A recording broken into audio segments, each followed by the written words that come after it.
Hold on. Can you guys hear me now? Can you guys hear me now? Was I just talking to myself for like a minute? Yeah, I think I was. I think, okay. Yep, definitely was. Yes, yes. I can't hear you, dude. Audio not on. Don't worry, don't worry, don't worry. We fixed it. We fixed it. I'm telling you, this is the stuff. This is the stuff. I watch so many live streams where people don't have their audio correct or something's out of sync. And I always watch it and I'm thinking to myself, how hard could it be?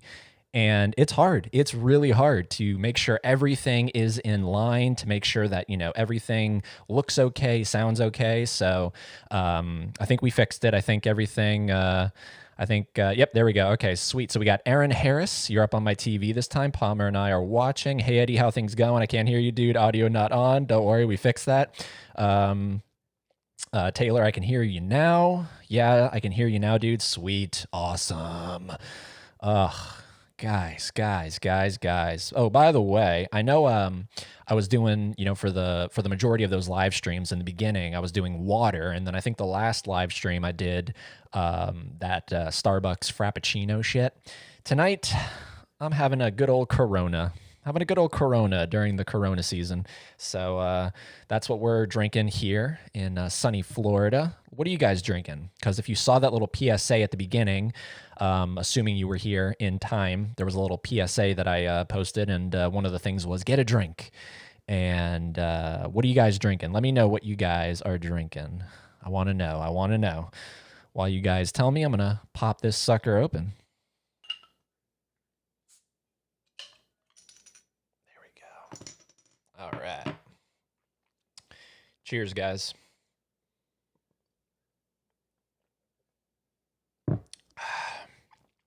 Damn it. Nothing like a good old Corona. Oh, man. So how you guys been? How you guys been? This is, I hope you guys like that new intro. So I was really happy that I figured that out, because I always say it. I always say it, and it's true. I want to make sure that I can continuously up my streaming game. And one thing I noticed that I was lacking on was an actual kind of official opening. You know what I mean? So did some searching on the good old internet and came across some tutorials for OBS, and it happened, and I'm really happy with that. I found some good music that I like. That's not going to get me a copyright ding. I found some graphics in terms of a countdown, because I think a countdown is, everybody loves a good countdown, right? I mean, geez, everything in life, is essentially a countdown. Life is a countdown, right? So yeah, we all love a good countdown. So I hope you guys liked that. I like your style there with your drink. I'm having a few Jack Daniels and Coke. Nice, dude. Nice, Ollie. I like it, man. Yeah, I don't drink consistently. I think, you have to kind of pick and choose when you're going to drink, but this felt like a monumental occasion, even though there were a couple flub ups in the beginning there with the audio overlap, and then of course, with my mic not being turned on. But we're cheersing. We're cheersing. Life is good right now, even though it's crazy outside. Life is good still. So let's cheers to that, and cheers, everybody. All right. So we're going to let some other people roll on in here. And look, I figured, this is going to be a chill episode. Let me move this over so I can actually see myself and see the chat, because that's what it's all about. There we go. That should be good. Yeah, it's all about where was I going with that? God damn it. I was going to say something. We're going to let some people roll on in here. It's all about... Oh, yes. Okay, so I wanted this one to be sort of a chill one, you know what I mean? Just like a chill episode, nothing crazy, nothing, no top 10 list in this episode in this live stream, whatever you guys want to call it. It's just a chill night, it's a chill, very calm, peaceful night here where I live in Florida. What about you guys? Are you guys doing okay wherever you are? Ollie, I know you're in the UK. Taylor, I know you and Aaron, we're all here in Florida. Anybody else? Let me know where you guys are. And yeah, I just wanted to keep it real casual, real casual. So an AMA, if you guys have any questions, feel free to let me know.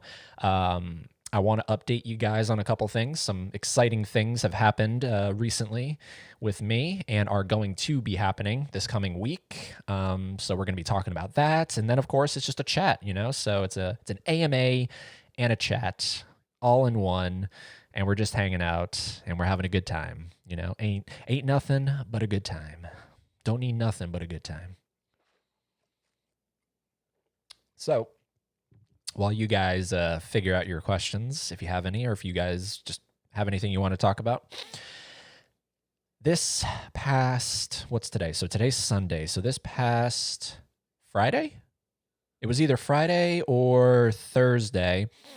Colin, what's going on, my man? Eddie, my man, how are we doing? Houston, Texas, checking in. Yes, Colin was just live, like maybe a half hour ago, on his Facebook, and clear my nose. Do you guys remember the last live stream? I said I have to make sure that I blow my nose before every live stream, and I did not follow my own advice. Oh, Jesus. Anyways, Colin was live about 30 minutes ago on his Facebook and Instagram. He has a podcast called Better You, Better, and then the letter U. So he has actually been on my podcast. So if you guys want to check that out, I forget what episode it was, Colin, but it says his name, Colin Hayes. And so he was live, and so I checked out his live stream, and then I was like, dude, if you have some free time, hop on over to my live stream, and that'll be cool. So, oh man, I think we had a booger there. Definitely had a booger there. Hold on. I'm going to check my nose, and you guys let me know if you see anything. There was definitely a booger. That is definitely a clip. If anyone makes clips of anything, like if down the road, this channel takes off, this is a moment to take a clip from where that you can like slow it down, booger. You know what I mean? Yeah. I don't know where it went. Oh, it's actually right here. Get it off. Ugh, get out of here. Sorry, guys. Sorry. But you know what? That's life. We all have boogers, right? We all have boogers. Check your nose. That should also be in my PSA at the beginning of every live stream from now on. Blow your nose.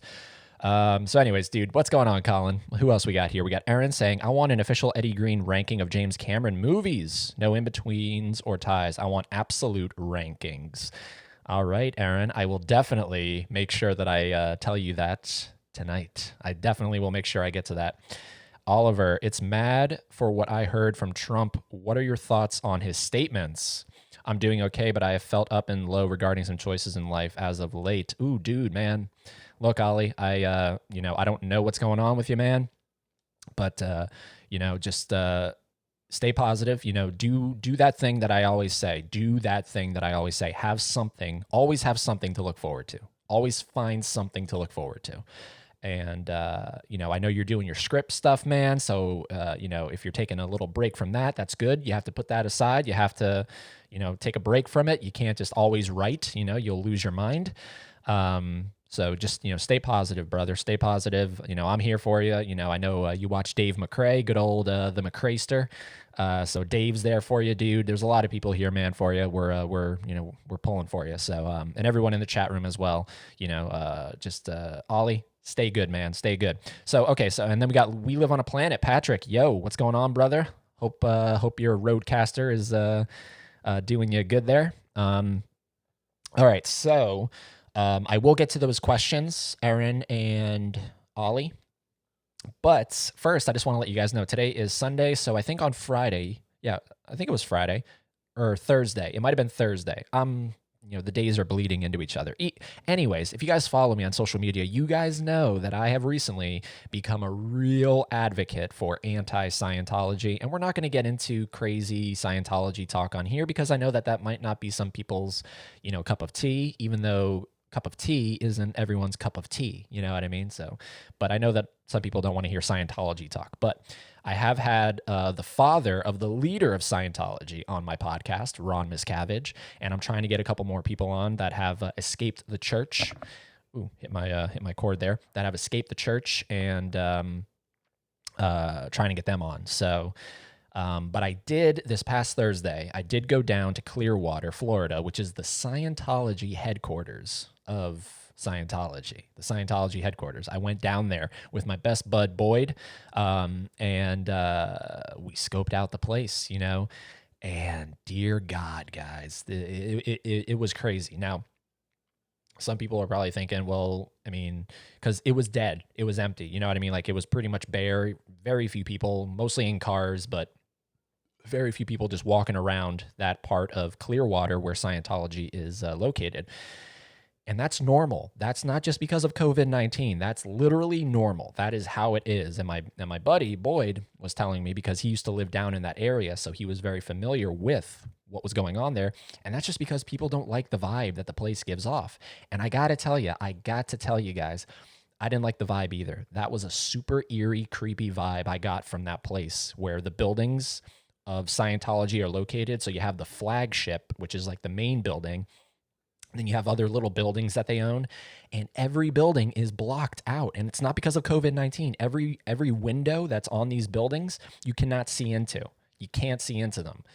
It's weird. It's creepy. And we were walking, and we noticed some people that are like dressed in suits and ties, and of course they had the face masks, so that just made it creepier. Black gloves, like they're fucking assassins, walking around, and those are Sea Org members. Those are people that are in Scientology. They're walking around, and they're like coming from, like, it looks like they're coming from the post office because they have mail, like secret mail, and they're just walking around. And then of course they go behind a building and disappear. And guys, I'm not making this shit up. This is what I saw with my own two eyes. Cameras everywhere, you know, cameras pointed everywhere on these buildings.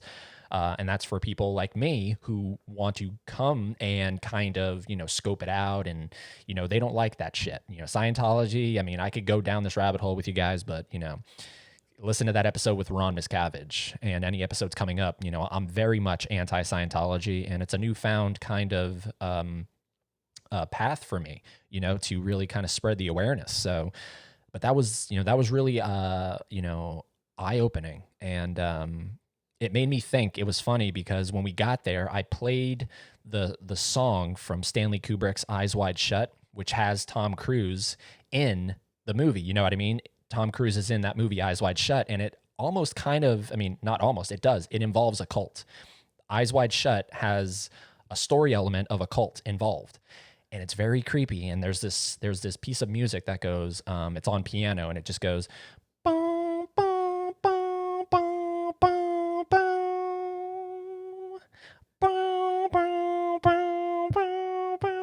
And I played that as we were approaching the flagship. I played that for my man Boyd, and it was creepy. It was really creepy, and it got me thinking. Maybe Tom Cruise made that movie for a reason. You know what I mean? So, anyways, you can talk about conspiracy theories all you want, but it was crazy. It was crazy to be in Scientology headquarters and scoping the place out. And the craziest thing, this was the craziest part, right? So we're heading towards the flagship building, which is like a giant, it looks like a luxury resort. And at one point it was a hotel. And then I think Scientology, if I'm correct, bought it and then turned it into what it is. It's huge. And I was walking towards it, right? And I only put it up on my Snapchat, and I don't actually put that, you know, out for anyone to view. So I'm just going to kind of recount it for you guys. I was walking towards it, right? I was filming, and we crossed the street, and I was joking. I was like, all right, guys, we are at the flagship, which is between David Miscavige Lane and Tom Cruise Way. And my buddy Boyd was walking next to me, and I'm just walking up. I'm filming, and I'm like, all right, man, I'm going to go join. Stay away from me. I'm disconnecting from you. And I'm walking towards it like I'm going to like walk into the doors, right? And I stop filming right at that point, and I turn away. So I start heading back towards my friend. And he tells me, dude, this is crazy. A guy literally just came out of that door. A guy just came out. He's watching us right now. And I turned around, and no shit, there was just a guy, right? A guy in a full suit, black and white suit, face mask, black gloves, kind of doing this. Here, let me put the Corona down. He was kind of doing this. Like he was fixing his gloves, you know, kind of looking like he's getting ready to fuck me up or something. And he just stares us down. as we're walking. He just stares us down. What the fuck? He was literally just standing at that door waiting for somebody to do what I was going to do, to kind of walk up. And I wish I had more balls. I wish I had more balls to go back and be like, hey, man, can you tell me where Tom Cruise is? I haven't heard from him lately. Like, Top Gun got pushed. What's going on? Where's Tom Cruise? Do you like Tom Cruise? Like, what's your favorite Tom Cruise movie? I'm not that big on The Mummy. I was really into Edge of Tomorrow. Do you like Tom Cruise? Like, I wish I could have had these kinds of balls to kind of egg him on, but I know that's being immature, but the vibe that place was giving off was truly unsettling. So, I just wanted to share that with you guys because Scientology is no joke. Scientology is scary shit, guys. Scientology is very scary. So I'm going to get off of it now. Okay, there was my Scientology story. But definitely go check out the episode with Ron Miscavige on the podcast, which is linked down below to Apple, Google, and Spotify if you would like to check that out. Let's see here. Aaron Harris says Oscar 2020 predictions. All right, I know why you're laughing. Let's see here. Colin says that interview was super good, man. Great questions from you, and interesting to hear about it from someone who used to be in it. Yeah, it's crazy. Ron's a great guy. Seriously, Ron's a great guy. Seriously, and I reached out to him and I was like, hey, can you get me in touch with Leah Remini, who's a very prolific ex-Scientologist? And we're going to see if we can make that happen. I think right now she's filming something, so she's a little busy, but I'm trying to get Leah Remini on the podcast. She was in the King of Queens with Kevin James, so that's who she is. And then we got Rock Music Forever 90. What's up, Eddie? What's going on, Jacob? How you been, man? No, I'm just kidding. I know your name's not Jacob. What's going on, Oscar? How you been, man? And then we got Ollie Mercer saying, honestly, cheers, dude. It means a lot for your support and everyone else's who's behind me. You're right about the writing. It's a challenge, I tell you, but I'm excited in how it's developing so far. Awesome, dude. I'm so happy for you, man. Yeah, dude, it's, you always have to have that thing that you're looking forward to. Me too. I was looking forward to this live stream all day. That's what I was looking forward to. That's what kept me positive, because I decided, and this was last minute. I really hadn't planned to do this live stream tonight.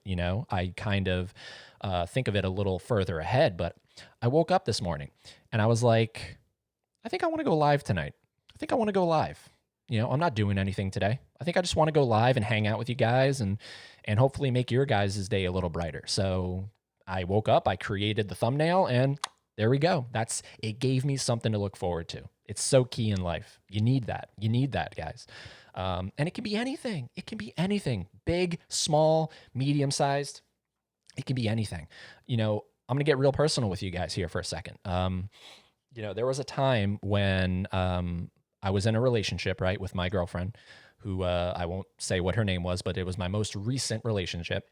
And once that went sour and she broke it off and I was single again, right, she was my world. She was my 100% world. You know what I mean? Like, I was doing the podcast and I was trying to juggle, my passion for the podcast and my passion for her, and I was trying to make them 50-50, but she was my passion. You know what I mean? Like, it was really hard to lose her. And so I went through this kind of depression for a little bit. You know what I mean? I went through a slum, and I literally days when I didn't work, when I had off work and I had no plans to hang with anybody, there was nothing going on, right? This is what I had to look forward to. I kid you not. And I'm not ashamed to say this because it's part of my story. It's part of my story. And I want to let you guys know that it's okay, if you go through this shit. The thing I looked forward to was getting in my car and going to my closest Dunkin' Donuts and getting an iced coffee. I mean, that's the truth, guys. That is the absolute truth. That is what kept me going. Call me crazy. I was like, man, I feel like shit right now. I feel like absolute shit. And, like when you go through something like that, everything loses flavor, everything that you thought you loved and had an interest in, suddenly it's the worst thing in the world. Like the podcast. There was a time after she broke it off with me where I wanted nothing to do with the podcast, because I felt like it was partly the podcast's fault for making me lose her, because I was so, invested into it. And I lost interest in it. It became dull, flavorless. So I needed something to look forward to get me out of bed, to make me productive. And that's what it was. Isn't that crazy? And now, thankfully, months have passed, and I've gotten back on to the right path. And I have so much to look forward to every day. Every day, I have so much to look forward to, and it makes me happy. And I won't lie, there is the iced coffee in there. You guys know I love my iced coffee. That makes me happy. But there's so many other things that make me happy, is what I'm saying. But there was a time when it was just that iced coffee. So it's okay to be in these slumps. It really is. Every single person in this chat room and every single person not in this chat room goes through it. So it's all good, man. All right, so there we go. Let's cheers to being happy, healthy, and just staying strong right there. And then we're going to virtual fist bump, and then I got to answer these questions, and then we're going to keep it going here, guys. So there's a lot to do. So first of all, cheers, guys.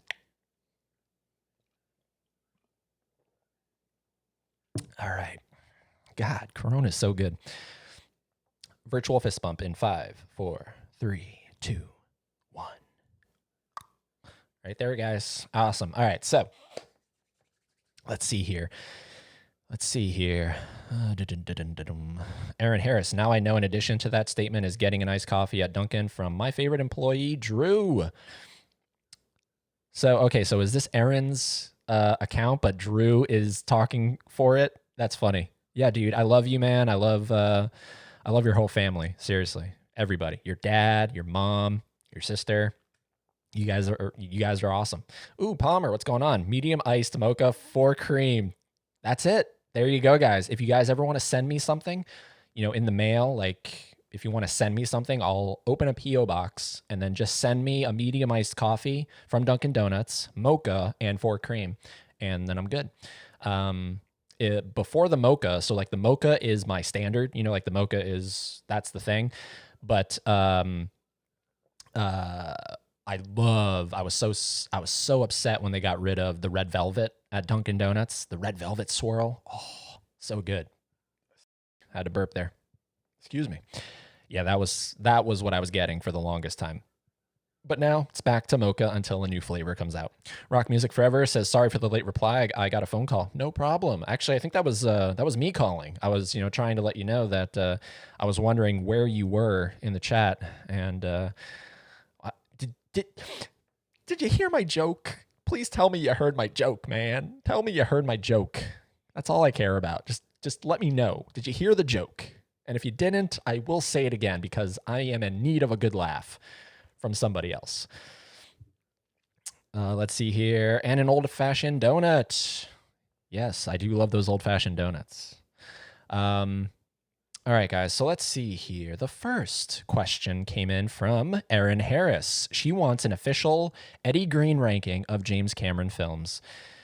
And that's because you guys know my man, Cam, is right behind me. So I will give you guys the official ranking. Fun fact, though, if you guys want to know, I actually have a bunch of rankings. Sorry, I didn't hear your joke. All right, here we go. So when I saw that you were in the chat room, Rock Music Forever 90, I said, oh, dude, Jacob, what's going on, man? Good to see you here. Pause. I'm just kidding. I know your name's not Jacob. What's going on, Oscar?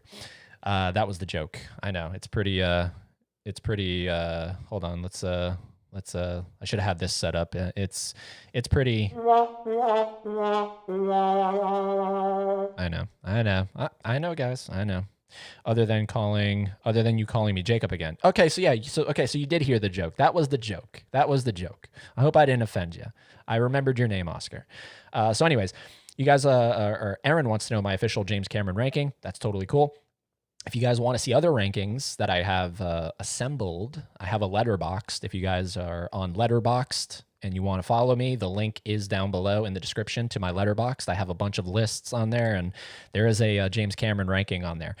And besides like the top 4, I think it's the top 4. The other 3, or I guess the other 4 technically, are kind of interchangeable. So off the top of my head right now, it goes number 8. I'll be technical, even though I don't count Piranha as an official Cameron film. Number 8 is Piranha 2: The Spawning. Number 7 is this is where I'm gonna start to lose some people. Here we go. Number 7 is The Abyss. Number 6, Aliens. Number 5, Avatar. Number 4, True Lies. Number 3, Titanic. Number 2, Terminator 2 Judgment Day. And number 1, The Terminator. That is my official James Cameron ranking right there. Let's see here. Oliver Mercer says, "Oh man, I'm sorry about your relationship, dude. I felt like that with mine of 6 years. I was lost too when that went, but I'm chatting with someone new now." Ooh. Sorry, guys. Sorry, girls. Ollie's taken. You can't have him. Okay? You can't have him. He's taken. All right? Leave him alone. But that's good, man. I'm really happy for you. I don't want to get too personal here, but there's on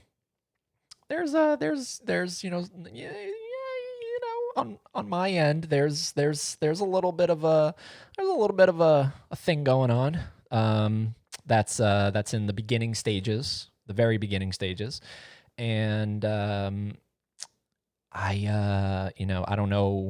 I don't know if that person is watching, but if you are, I'm at a loss for words here. I miss you, and it's a tricky situation, and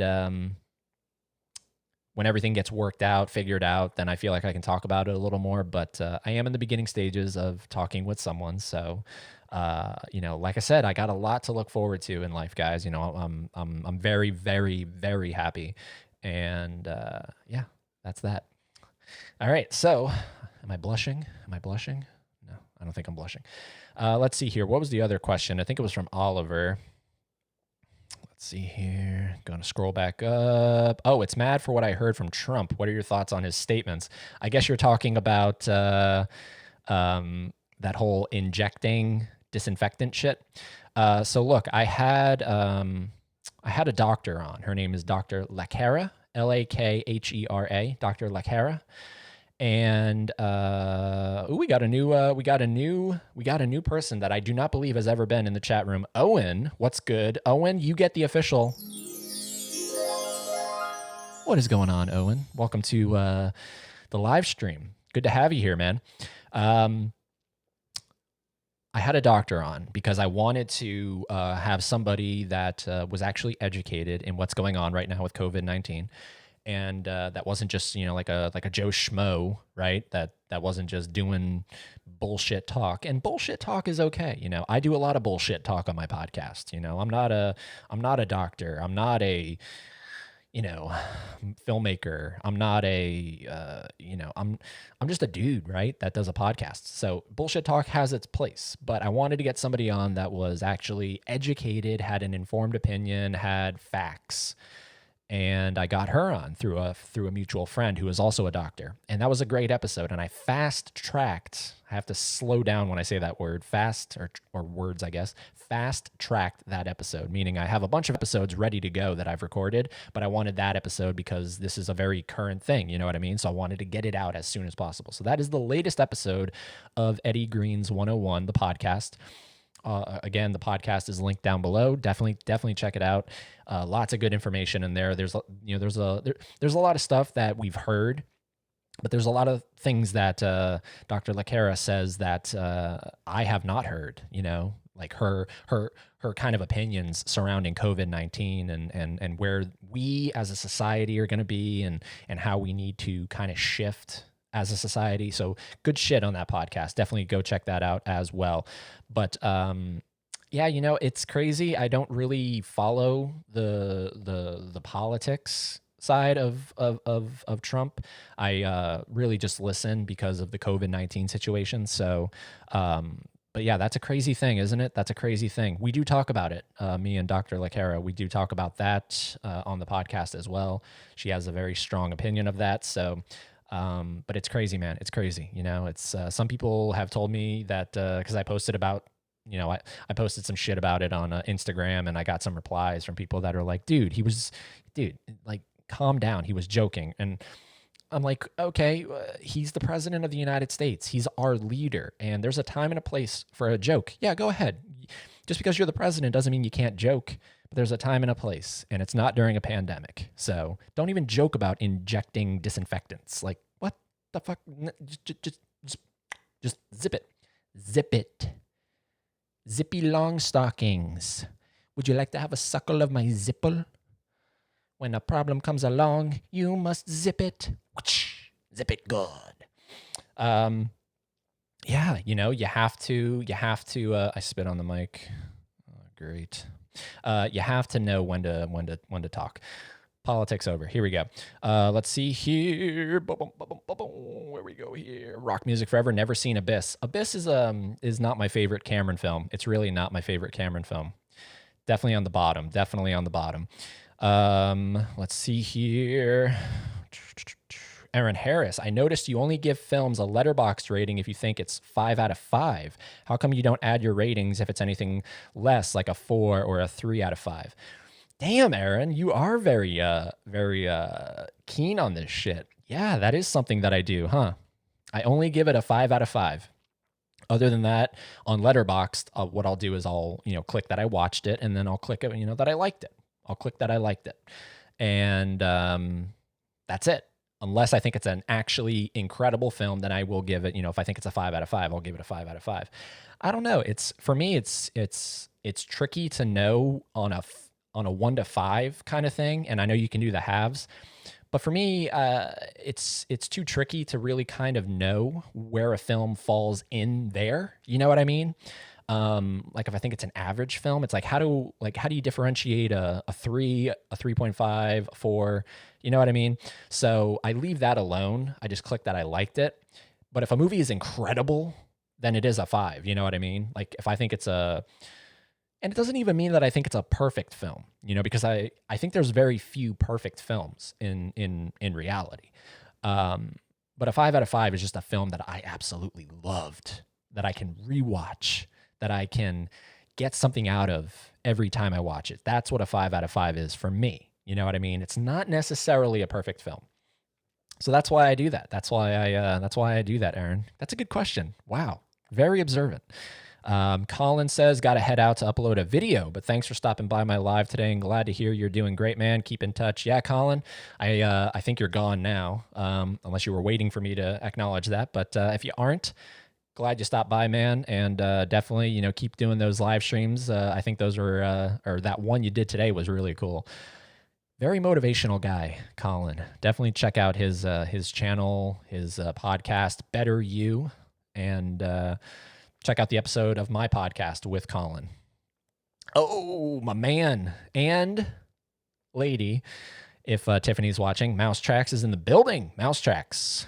MAGA, MAGA baby? LOL, JK. I'm not political at all. Yeah, I'm not really political either. So I think that's one of the strongest aspects of our friendship. Can you imagine, Josh? Can you imagine if you were like super political and I wasn't? Because I'm really not. Ugh, you know what I mean? Like, thankfully I don't have any friends like that, but I'm sure there's so many people out there that have friends like that. You know what I mean? That kind of dread hanging out with them because they know that person's only going to probably talk for 2 hours about politics or anything that you might not have an interest in. You know what I mean? Luckily with you guys, I don't mind a lot of Disney talk. Disney's not my favorite, but I don't mind a lot of Disney talk. So that's why I can hang out with you guys. Don't worry, I do not get sick of the Disney talk at all. Mousetracks, did you see the new opening? Please tell me you saw the new opening. I was really hoping you were going to see the new opening because, I was really happy and proud of that opening. So if you didn't see the opening to this live stream, once it's done, make sure you go back and watch it because, I'm just really happy I figured out how to do it all and make it all happen. The next big thing really is going to be improving the overall stream quality in terms of video of these live streams. I'm going to try to get a webcam, like a professional 720, 1080, whatever, webcam. And try to up the quality. I know it's not like the worst quality, but I know that it can definitely get better. So that's going to be my next investment. But right now, it's weird. I've gone on so many websites, and every website is literally out of webcams. I don't know what's going on. I guess it's because people need to do shit, and so people just bought webcams so they could live stream from home. I guess there's a shortage of webcams, sort of similar to toilet paper. So yeah, rock music forever. Nice Dr. Evil reference. Thank you. Thank you. Someone noticed. Let's cheers to that. Let's cheers. Right there. Yeah, good old Dr. Evil. But Mousetracks, Bob Eisner for president, LOL. Mousetracks, sent or seen it? Seen? I don't know what you, looks like you said sent, but I think you mean seen. Anyways, let's see here. Aaron says, what are some of your favorite films? I love that we always talk film. And look, I'm not against it. I do love film. But just so you guys know, you can ask me other things as well. And if I don't know, I will tell you I don't know. But we don't always have to talk film because I know some people might not be into talking film all the time. But just so you guys know, it's cool either way. What are some of your favorite films that aren't that popular, like your favorite underrated movies? Ooh, good question. Let's see here. And the Mousetrack says, seen it. Okay, cool. Awesome, man. I hope you enjoyed that. And just so you know, it is possible. It is possible. It's possible to do this shit. It's possible. I figured it out. So anyways, favorite films that are not popular. Let me think here. And I am cheating. I'm looking around. What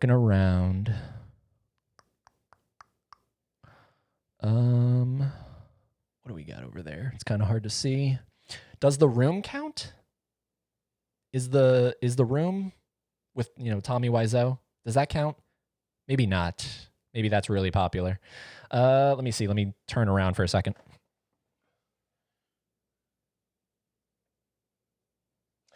Actually, you know what I can do?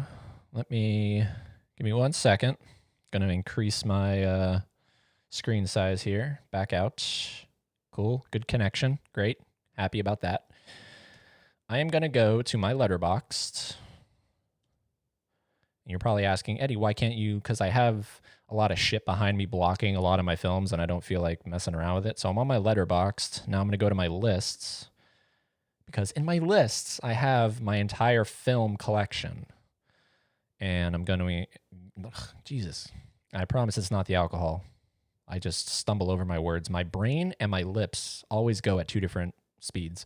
So anyways, here we go. I'm on my list of all the films that I own in my collection because these are the films that I have always watched. You know what I mean? Let's see here. Films that I think are underrated. I'm going to give you guys a few here. So let's see here. Just kind of going in order because I have it listed alphabetically. 17 again with Zac Efron, I think is one of my favorites that I don't think it's very popular.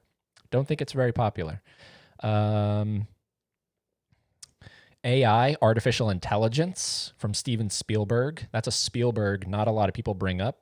Aaron, that's also, you might be familiar with that. That was supposed to be Kubrick's next film, but then he died. He was working on that. I don't know if he was going to direct it, but he was definitely going to do it. And then he died. Bastard. Why do you have to go and die? What do we got here? Before I Fall is a movie that I really enjoyed. It's that, reliving the same day over and over and over and over again. But it has, I think you say her name's Zoe Deutch or Dutch, Zoe Dutch. She's the daughter of, oh, Jesus, what's her name? From Back to the Future. She's the daughter of Leah Thompson. She's in that. That's a great movie. I remember when I saw that in theaters with my friend Sydney, and that was a good experience watching that in theaters. Let's see here. Bicentennial Man with Robin Williams, I think, is very underrated, not talked about nearly as much as it should be. The Cable Guy with Jim Carrey, awesome stuff. Death to Smoochie with Robin Williams, love that film.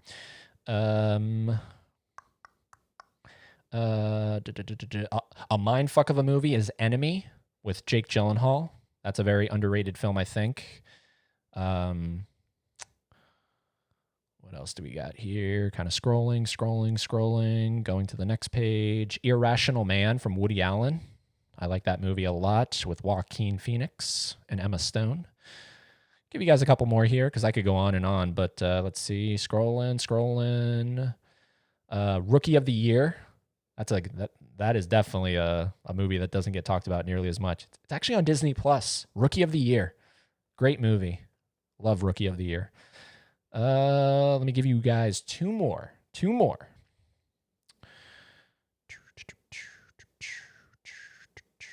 I'm going to go with Only God Forgives with Ryan Gosling.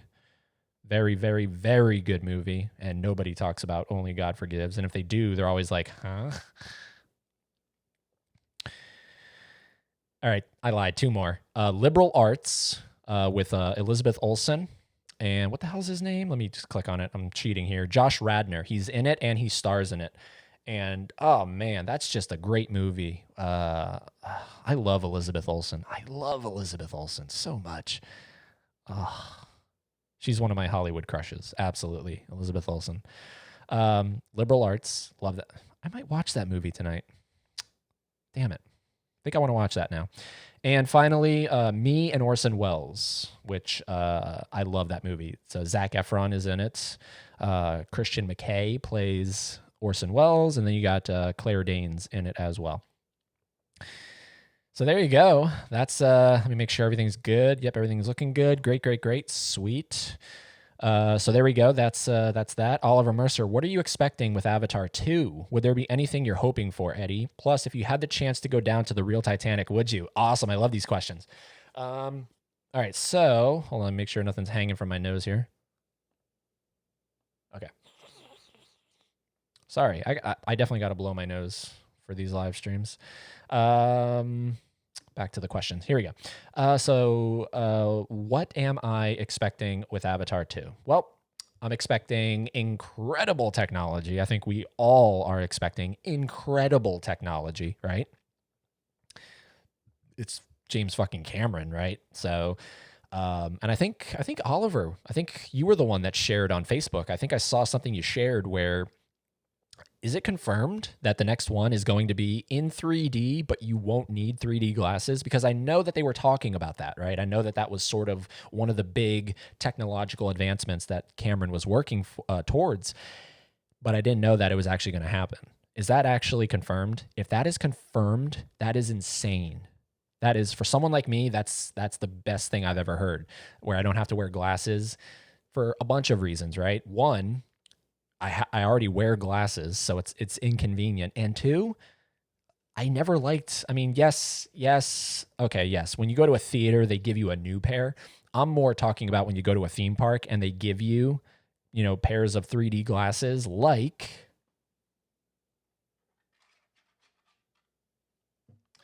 these ones that, yes, I did steal these on the last day of Terminator 2 3D Battle Across Time from Universal Studios Florida.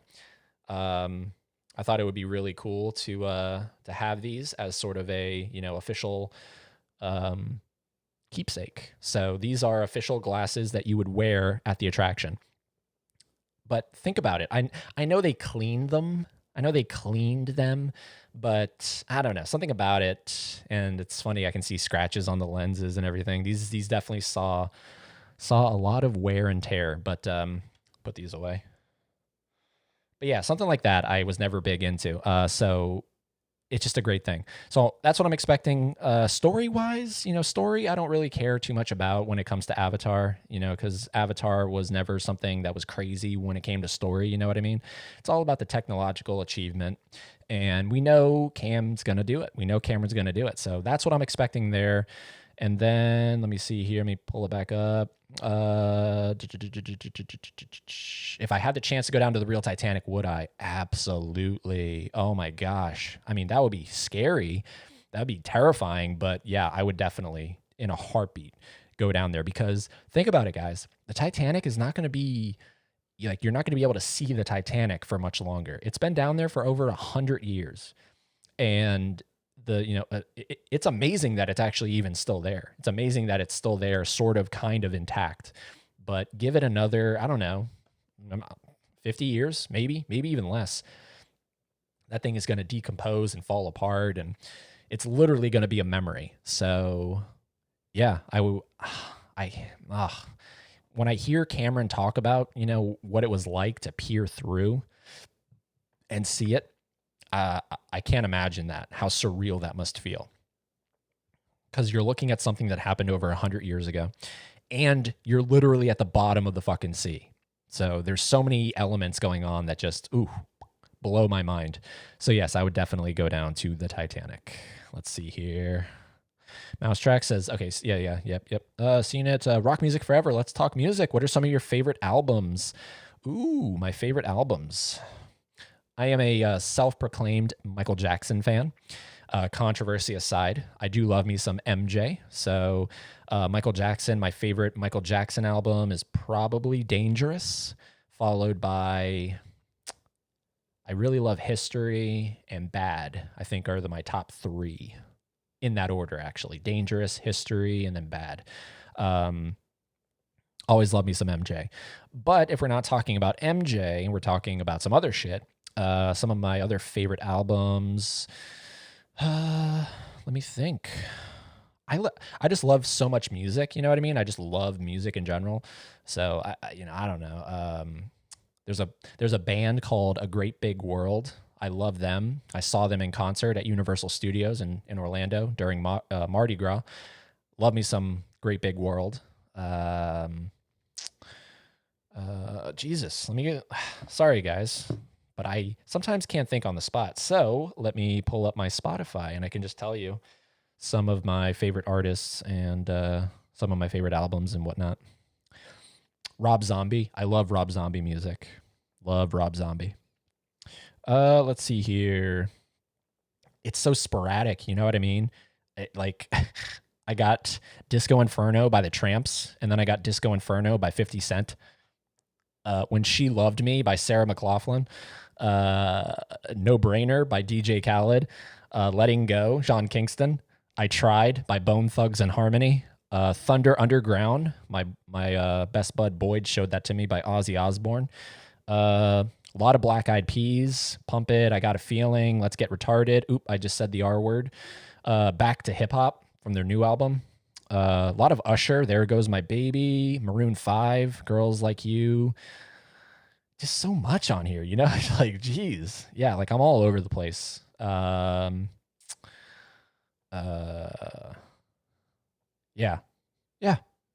Ariana Grande, like it's crazy. I just love a lot of good music, and some people would argue not so much good music. Let's see here. What's your opinion of the Ewok economy? Aaron Harris. My opinion of the Ewok economy. I don't know what the fuck you're talking about. I know. That sounds like it could be something Star Wars related.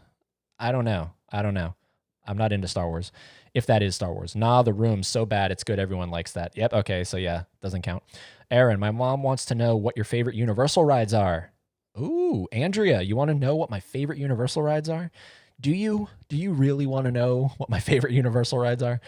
All right. So we're going to break it down into the two parks. All right. So we're going to break it down Universal and Islands of Adventure. So here we go. So we'll go to Islands first because I much prefer Universal Studios. So we'll save the best for last. My favorite ride at Islands of Adventure is a tie between Harry Potter and the Forbidden Journey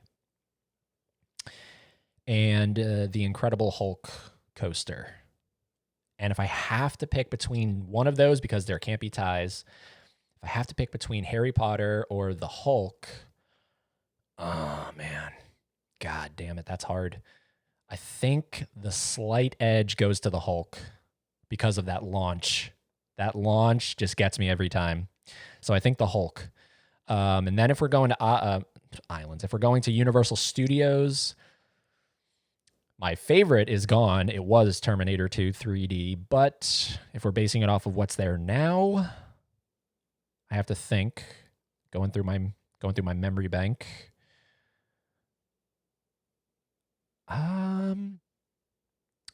I think, again, it's a tie between The Mummy and Transformers. And if I have to pick, I think it's the slight edge to The Mummy. So if you guys can tell, I really like coasters, but Transformers, god damn it. Talk about a like a simulator ride that actually is good. You know what I mean? That ride is great. I love Transformers. Especially that part where you like, I don't even know what's going on, but you're like, there's this like suction thing going on where like the ride vehicle that we're in gets sucked through something, and a lot of dirty jokes there, but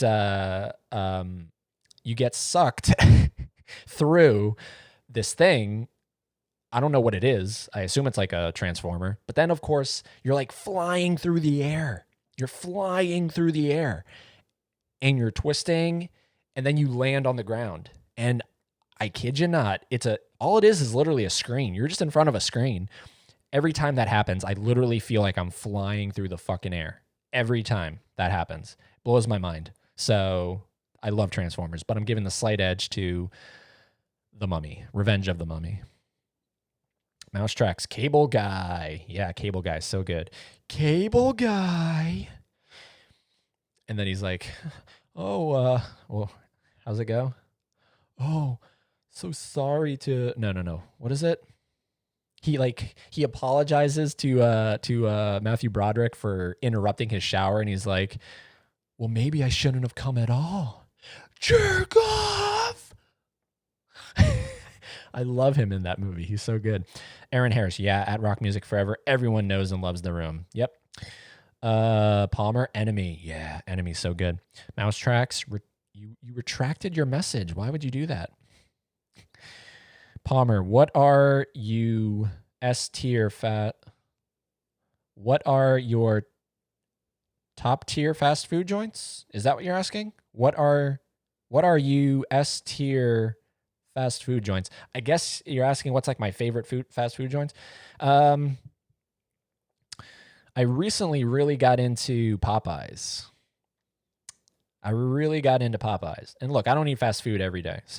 But if I have to eat fast food, Popeyes is really good. They have this incredible new thing called a blueberry lemon cream cheese pie. It sounds like a goddamn heart attack, but it tastes like a goddamn Oompa Loompa. You know what I mean? It's so good. It's so good. If you guys ever go to Popeyes, get that while you can. The blueberry lemon cream cheese pie. So good. Aaron Harris, number one dog breed. There is a correct answer. I love how you like ask me a question, but then you say that there is a correct answer, like with the top 10 game shows. Let me finish the thing. Okay, hold on. A lot of shit just happened in my head. I love that you do that because you're like, Jeopardy is the best. But okay, go ahead.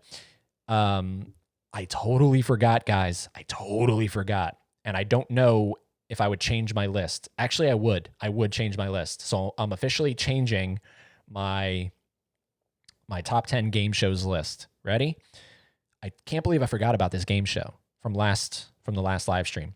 1 versus 100. Do you guys remember 1 versus 100? It was on NBC and it was hosted by my man, Bob Saget. That game show, I honestly can't believe I forgot that game show. I got off the live stream and then it like maybe an hour later it hit me. Dude, you forgot about 1 versus 100. I love 1 versus 100. So I'm officially changing my list, and what I'm doing is I'm taking out, if you guys remember my list, I'm taking out Dog Eat Dog. I'm taking Dog Eat Dog out and I'm putting 1 versus 100 in there. I love 1 versus 100 so much. Okay, so I got that off my chest. Number one dog breed.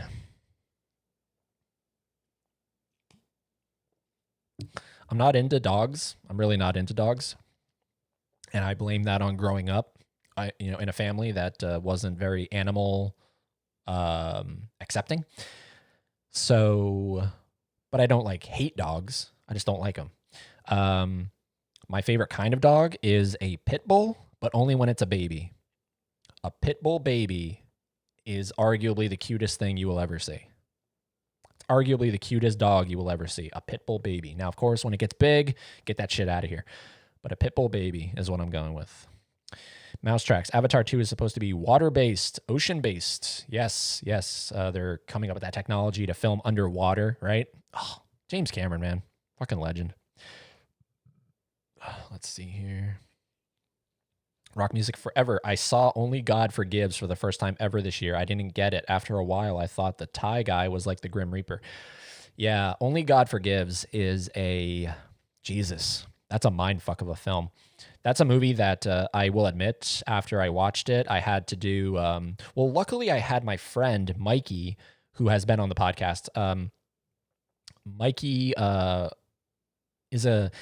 He's awesome. I love Mikey. He has a way of, when a movie is over, he has a way of just kind of getting it quicker.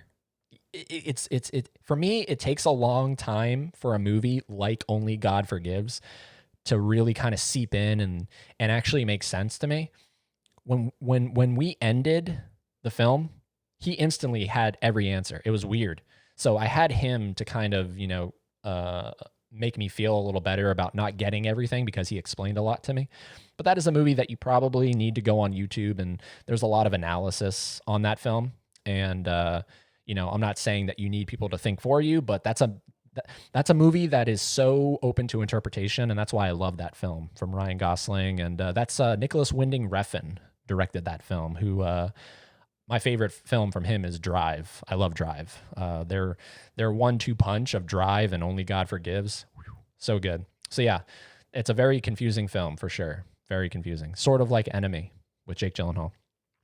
Palmer says White Zombie is my fave Rob Zombie project. Oh yeah, good old White Zombie. Yep. I do prefer solo Rob Zombie. Dragula, Demon Speeding, Feel So Numb. Feel So Good. God damn it. Why am I forgetting the name? I feel so good. I feel so numb. Yeah. I think that's how it goes. Feel So Numb. Anyways, that song. Foxy, Foxy. Foxy, Foxy. What's it gonna be? Ugh, so good. So good. I love Rob Zombie. Now his filmmaking, that's debatable.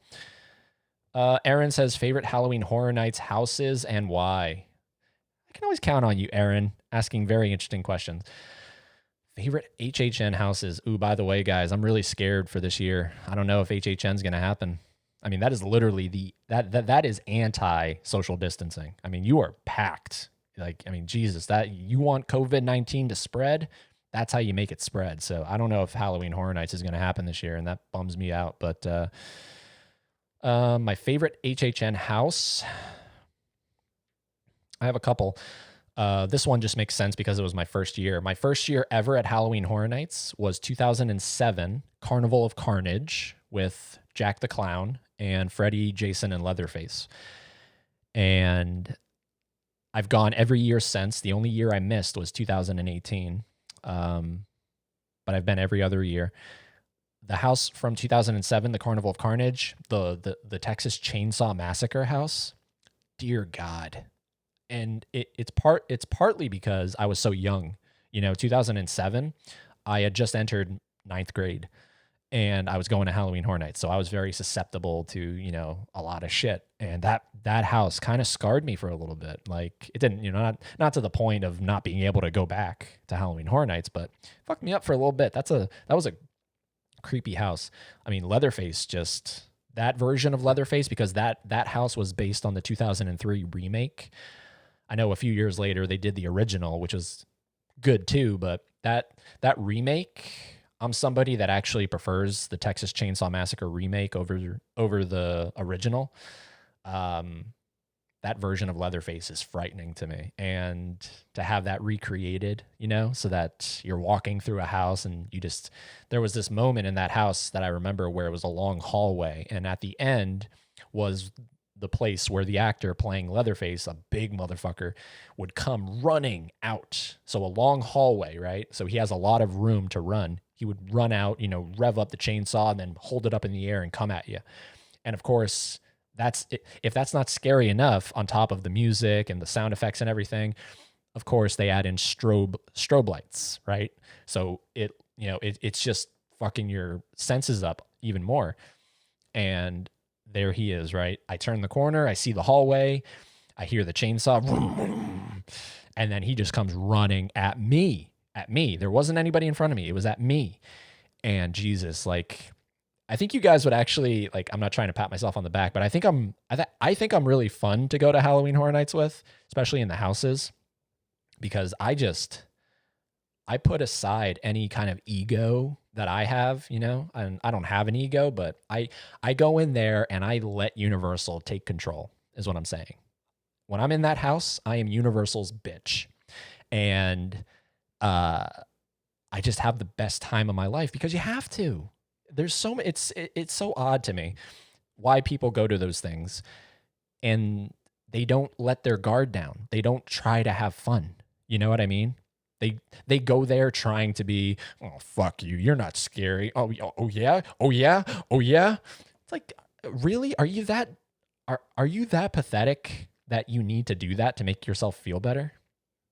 And granted, I know that a lot of them are under the influence of shit like this, but come on, you know what I mean? It's just go have fun, be scared. It's always great to know that you're not in control all the time. So that one was definitely that one got me for sure. And then any time Halloween Horror Nights does the house where you have to put on 3D glasses, and then there's usually a section of the house where you're walking through and it's that spinning. They do that spinning illusion where you're like in a giant cylinder and it's spinning and you have to hold on to the rails, otherwise you're going to lose balance. I love that kind of shit. Yeah, Halloween Horror Nights. I love Halloween Horror Nights. So good. So good. Oliver Mercer, if you had a chance to meet James Cameron, what would you ask him? Oh, my man. Oh, geez, that's a loaded question. Because I've thought about that. What would I ask my favorite filmmaker of all time? What would I ask him? Because you want to ask them something that they haven't been asked 5,265 times. You know what I mean? I don't know. It's crazy. I might ask him about his veganism, because here's another plug. I actually just had my sister Nicole on the podcast. I haven't released the episode yet, but my sister is this is what she does for her job. She goes around the country and she advocates for veganism. And so I wanted to get her on, and it was a great episode. Seriously, so great, because not only do we talk about veganism and the benefits of it and everything, but then of course it's just reconnecting, because I don't talk to her every single day. So that's a fun episode coming out soon with my sister, Nicole Green. So I might ask him about his veganism. Honestly, I might ask him about Terminator 2 3D. I don't feel like he gets asked about that a lot. I definitely think I would ask him about Piranha to really kind of talk about Piranha, because he always skims the surface of Piranha. You know what I mean? He'll say, yeah, that's the best flying piranha movie of all time. Next. So kind of really, press him for some questions. Yes, I know we talked about it. There's a great book that I have behind me called The Futurist by Rebecca Keegan is her name. And he talks about it in there, but I would want to talk to him about Piranha. So I think that's what I'd start out with, at least. Aaron says, favorite experience watching a movie at the theaters. Ooh, let me think here. Favorite experience. 21 Jump Street was a great experience watching that movie, because that was packed and that was a movie everyone found funny. So, and that is a genuinely funny movie, like one of the funniest movies of the last 10, 15 years, 21 Jump Street. So that was really fun. Really enjoyed that experience. And then, let me think here. When I saw Titanic in 3D in 2012, I saw that like 3 times. That was a great theater experience. First time on the big screen, and so mesmerizing, that film. That my worst experience in a theater is actually probably a more interesting one, because I mean, not that super interesting, but there's a movie called what the hell is it called? Hidalgo. Hidalgo, Hidalgo. It's like a horse movie or something. And that's one of the only movies that I've ever walked out of. I don't like that movie. Hidalgo. I hate that movie actually. With what the hell's his name? Hugo Morrison or Vigo Morrison or how's his name? I sounded like Negan right there during the season 7 premiere at the end of the episode. I will cut pieces off of. Hell's his name? Daryl. Wow, that actually sounds right. I will cut pieces off of Daryl and put him on your doorstep. Or, better yet, I will bring him to you and have you do it for me. I love Negan. Ah. Correction, I love season 7, episode 1 Negan. I love that. But you guys know who I'm talking about. Hugo Morrison, Vigo Morrison, whatever his name is. I don't fucking know what his name is. Walking Dead. Good old Walking Dead. Vigo Mortensen. Thank you, Palmer. Yes, that guy from Hidalgo. I don't like that movie. Walked out of it. But yeah, The Walking Dead season 7 premiere with Negan. I hope you guys are all caught up. Whew. That episode just blows me away every time I watch it. It's my favorite episode of that show. And I literally, because I was such a fan of that show, I literally put together an entire cosplay, and I was Negan for a while there. Anytime the show would air on Sundays, I would hang out with my friends TC and Julie and dress up as Negan, and I had Lucille and oh man, just so many good quotes from that show. It's anyways, that's not how it works. Now, I already told you people, the first one's free. Then what did I say? I said I will shut that shit down. No exceptions. Now, I don't know what kind of lying assholes you've been dealing with, but I'm a man of my word. First impressions are important. I need you to know me. So, back to it. Oh, God, oh man, Negan. I miss that guy. Aaron says, I just pulled a memory deep from my mind. That's dangerous. Make sure you do that with caution. I remember sitting alone waiting to watch Alien at Epic Theaters, and you walked in for the screening and said hi to me. The last question reminded me of that. Wow, that was anticlimactic. I thought you were going to be like, oh my God, I was sitting in the theater, and then suddenly 3 rows in front of me, I saw something that reminded me of Shia LaBeouf. So I kind of turned my head, and it was Shia LaBeouf. And for some reason, me and Shia LaBeouf were watching Norbit. Yeah. I think I remember that as well, Aaron. I think I remember that as well. I just love that. It sounded so like monumental. I just pulled a memory deep from my mind. I remember sitting alone waiting to watch Alien, and you walked in for the screening and said hi to me.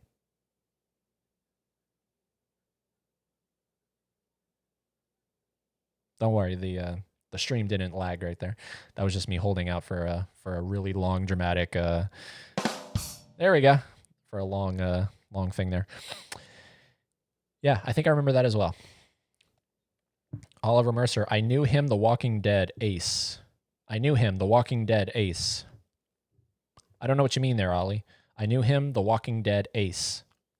I don't know what that means. Tell me what that means. But yeah, that was such a great episode. I did want to show you guys because, all right, so if you guys know me, you know I love me some Bob Saget, right? I love me some Bob Saget. And he just started his podcast. Bob Saget has a podcast. It's great. I've listened to every episode. He, I think right now only has 3 episodes, so I've listened to every episode. It's called Bob Saget's Here For You. The newest episode has John Stamos on. So it's funny, like, I go through phases, right? So I've always been a Bob Saget fan as long as I can remember. But I go through phases of like really being a fan, you know what I mean? So usually I'm a pretty subdued fan. Like, yeah, I like Bob Saget. And then he releases his podcast and I'm like, "Oh my god, I love Bob Saget." So, I kind of pulled everything off of my shelf that involves Bob Saget, and I just want to show it to you guys because I think that'll be pretty cool. So let me pull this because this is my prized possession. So if you didn't know, now you know. Full House is my all-time favorite television show. I love Full House. If I ever do a top 10 favorite shows, I mean, spoiler alert, but this is the out of print. You cannot get this anymore unless you go on eBay or whatever, but it's not in print, you know, to get in stores. You can still get the Full House box set, but it's awful. It doesn't have this roof. It literally looks like this. That's what it looks like. So it's a house without a roof. How does that make any sense? But anyways, I love this thing, and it is signed by Bob Saget. And I know that it is signed by Bob Saget because I met him in person in Jacksonville, Florida after his stand-up at the Florida Theater. And I caught him in the rain and I was like, Bob, please, can I get a picture and an autograph? And he did everything. And that's his signature right there. Bob Saget. Touch this. Danny Tanner, touch this. But this is I love this set. So you take the roof off, right? And then you just open it up and you got all 8 seasons and a lovely photo. There we go. Of the family. But yeah, you got all 8 seasons in there. It's magnetic. And you got the roof. So that's my Full House box set. Out of print. Cannot get this anymore. You know, like I said, unless you go on eBay. And then, of course, because I'm a completist, got all the seasons of Fuller House. This, you know, we diehards wanted this, absolutely. So I do enjoy Fuller House, but it's definitely no Full House. And we're currently on season 5. So there's up to season 4. We're up to season 5 right now, and we're waiting for the second half of season 5 to come out. And then that's it, guys. Fuller House is done. Fuller House is, that's it. 5 seasons and they're gone. So that's that. And I hope that they explain what happened to Aunt Becky. That's all I'm going to say. And then I have some stand-up specials from Bob Saget. So starting off with his first one, Bob Saget, That Ain't Right, Good Guy Gone Wrong. I think this is my favorite of his 3 specials. I think this was my first one, so I think it's, you know, I'm kind of biased that way, but I strongly advise if you guys, you know, like Full House and you want to see a totally different side of Bob Saget, because Bob Saget is not Danny Tanner. I mean, maybe now he's more along the lines of Danny Tanner. I think he's sort of kind of calmed down with his comedy, but on this special, he is unleashed. Then my favorite Comedy Central roast is the roast of Bob Saget with the roast master John Stamos is in there. That's a great one. And then Bob Saget, That's What I'm Talking About. This is a pretty good one. Pretty good one. And I actually have a couple things in the mail coming to me. So this is what I'm talking about, where I go through a phase, right? So I'm going through a Bob Saget phase. So, and that's sort of also what reminded me of 1 versus 100. So I actually have that coming. There's a DVD game of 1 versus 100. You know, back when they made, you know, I don't know if they still do for game shows, but they used to make DVD versions that you could play at home. They made one for 1 versus 100. So I have that coming. I have his third special, 0 to 60, coming on DVD. I ordered the audiobook version of his book, Dirty Daddy. That's coming in the mail. And then I have, what's the other one? There's a 4th item. What was it? Oh, he did a show on A&E called Strange Days with Bob Saget. It was like a 1-season show. I have that coming on DVD as well. So I right now I'm going through a big Bob Saget resurgence. So that's that. Palmer says The Walking Dead's pilot still stands as one of the best ever openings to a TV show. Yes, Palmer, I 100% agree, man. That is I mean, you talk about a perfect pilot. Like, literally, I've gotten so many people hooked on The Walking Dead based on that one episode. I will always say, look, guys, I don't really think The Walking Dead is anything to, write home about anymore, but I think for a while there, The Walking Dead was one of the best shows of all time. Watch this first episode. Watch Days Gone By, and let me know if you think that you want to continue. Every single time by the end of that episode, we continue. So yeah, dude, it is. Frank Darabont directed that episode. Aaron says, no shade, but why do you like Fuller House so much? Full House is great, but Fuller House though? Oh, no shade, but why do you like Fuller House so much? Well, because it's, Full House is my favorite show. So it's that thing of, because Full House is one of those shows that didn't end properly. The last, like the series finale is the episodes, and it's broken into two parts. It's the episodes where Michelle loses her memory, and that's how the show ends. Like, there was no actual ending because, as far as I know, they didn't give them enough advance notice that they were canceled. You know what I mean? So they didn't have real time to write a fitting series finale. So when you watch that, it's sort of like, whoa, hold on, wait, why are you guys going away? There's so much more you can do, because it ends on that. And so Fuller House, hopefully, now that we're getting into the last season of Fuller House, the series finale of Fuller House, hopefully they're going to right that wrong, and they're going to really deliver the true ending to this story that Full House fans always wanted. So that's why I love it so much. Now, I 100% agree with anybody that says it. Fuller House is nowhere near Full House. Like, Fuller House and Full House are two totally different things. But Fuller House is good. Fuller House is actually really good. It's a nice, nostalgic piece of pie. And I really enjoy it. I will say, though, there has yet to be a really, truly emotional moment. And, I think that was one of Full House's strong points. There was a lot of moments in Full House, particularly between Uncle Jesse and Michelle. That relationship always. And there's a bunch of episodes in the original series that make me cry every time I watch them. There really hasn't been that in Fuller House. I think the only time I've cried in Fuller House was the most recent episode where, spoiler alert, so if you don't want to hear this, turn it off now or mute me. Don't turn it off. I'll do this when the spoiler is over.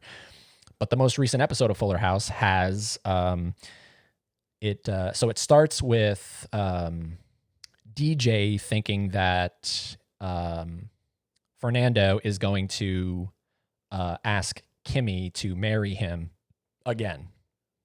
It's complicated, but that's the whole point. He wants to ask DJ to help him propose to Kimmy. So DJ thinks that's what's going on. By the end of the episode, it comes to, like, we come to find out, no, this was just a ploy. Kimmy is not getting, asked to be married by Fernando. This is really so that Steve from Full House can ask DJ to marry him. Finally, right? Finally, like, oh, Jesus Christ, the fucking romance that everybody that watched Full House wanted. I'm sure, though, that there are some people that wanted Viper to, do you guys remember Viper? That's his name, right? I would feel horrible, like not a true Full House fan. Viper, right? Yeah, Viper from the original series. I'm sure some people were like, DJ should have been with Viper. I like Viper. Pretty good guy. And then what? Nelson as well. Remember that nerd Nelson? But anyways, so Steve proposes to DJ, and it gets me every time because he gets on his knees, right? And of course, goddamn you, fucking Full House and Fuller House, they have really good music playing, really, emotional music playing. And then, of course, they do flashbacks. So we flash back to the old episodes, right? The good stuff from Full House. And we see the moments that Steve and DJ interacted as high school sweethearts. And it's just, oh man, that is the only moment of Fuller House that has gotten me emotional, because, that makes me think of, like my high school sweetheart and the fact that I don't have, that relationship anymore. So like, that's the reason it gets me. But other than that, there you go. Spoiler over. Other than that, Fuller House has never really made me cry. And I think that's one of the strong points of it. So anyways, there's the reasoning of Fuller House and Full House. Oliver says, I was on about the actor Vigo. He's a good actor. Plus, The Walking Dead is ace. Very cool Full House collection. I feel Jim Carrey's The Number 23 and The Majestic are his underrated films. Yeah, the Number 23 is actually a pretty hated movie. A lot of people don't like that movie, from Joel Schumacher, the director, the acclaimed director of Batman and Robin. But in fairness, Joel Schumacher did direct Phone Booth, that's another underrated film. Phone Booth with Colin Farrell and Kiefer Sutherland, and Katie Holmes is in that movie, and Forrest Whitaker. That's a great film. But yeah, the Number 23, I'm okay with it. And The Majestic from Frank Darabont. Yep, The Majestic. I've seen that movie once, and that's it. Aaron says, what do you think of David Lynch? I think the guy's bizarre. I think the guy's a fucking living bizarrity, if that's even a word. That might just be the corona speaking. But he's insane. He's nuts in a good way. Eraserhead. So I have two films in my collection, Eraserhead and Mulholland Drive. Eraserhead is one of the strangest goddamn fucking pieces of film. I was going to say pieces of shit. Pieces of film that I have ever seen in my life. Jesus Christ. That movie is, what am I watching? What is this? But it's so good. It's so good. You can't take your eyes off it. It's literally a living nightmare on screen. So David Lynch, man, insane talent. Seriously.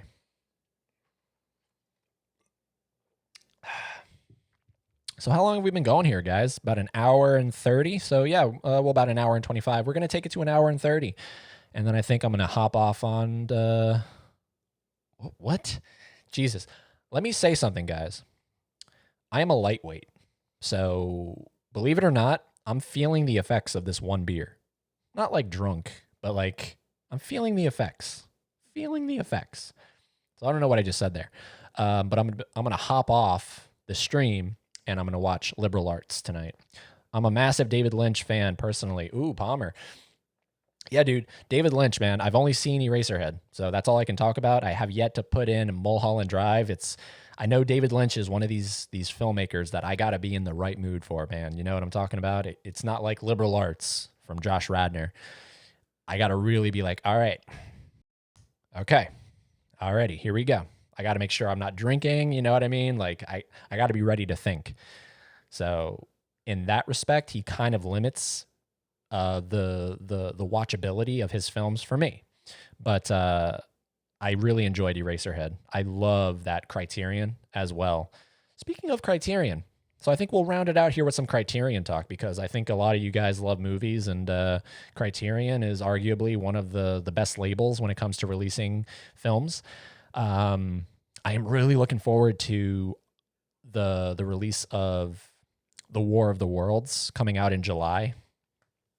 Because, well, first of all, I love that story. I love The War of the Worlds, and fuck the Tom Cruise version. I'm very much, Aaron, if you're still watching, I'm very much anti Tom Cruise now. So it's not like I've gotten rid of my films, but I don't talk very positively of Tom Cruise anymore. However, having said that, I can't take anything away from the guy's performance in Magnolia. It is a phenomenal performance, seriously. But I don't like Tom Cruise anymore. You can if you want to, it's fine, but I personally don't.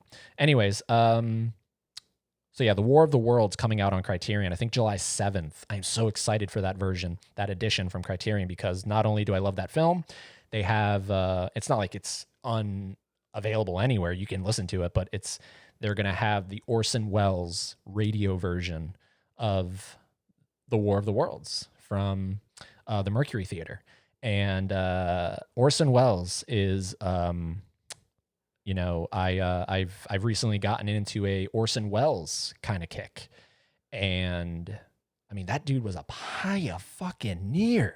That dude was a pioneer in so many ways, and everything that guy did, you know, obviously Citizen Kane, but I mean everything that guy did. Whether he, you know, I watched a movie last night called Me and Orson Welles with Zac Efron and Christian McKay. That is a phenomenal film from Richard Linklater.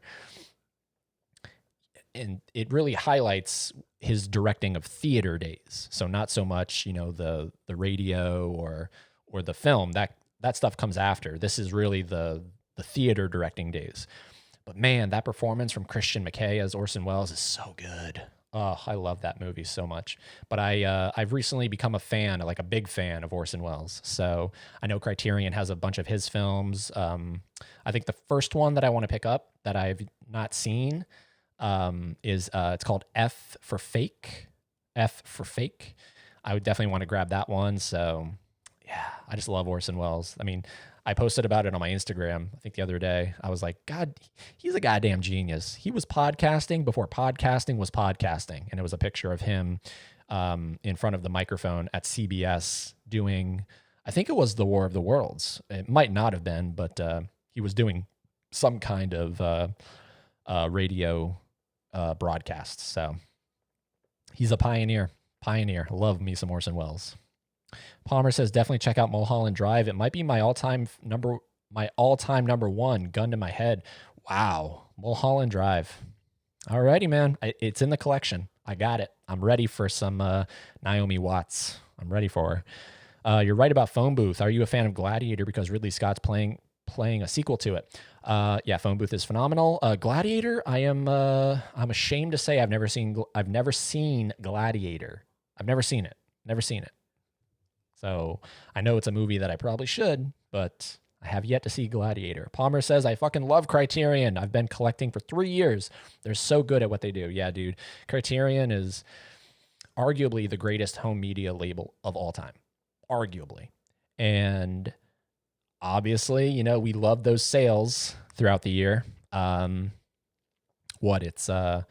have the one in November, and then they have the one at the beginning of summer, right? And I think the one at the summer one is the longer one, right? And then the one in the winter time is the shorter one, but 50% off. Oh man, dude. If you haven't yet, there's definitely a video on my channel way back where I go Criterion hunting. So if you want to check it out, it's cool. The Bruce Lee collection has me excited. Yeah, I do know that they announced that. That's pretty dope. I wanted to get the Jackie Chan Police Story 1 and 2 collection. That was a nice set as well. My favorite, do I grab it? I grab it.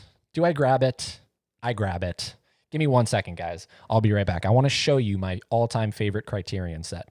1 second.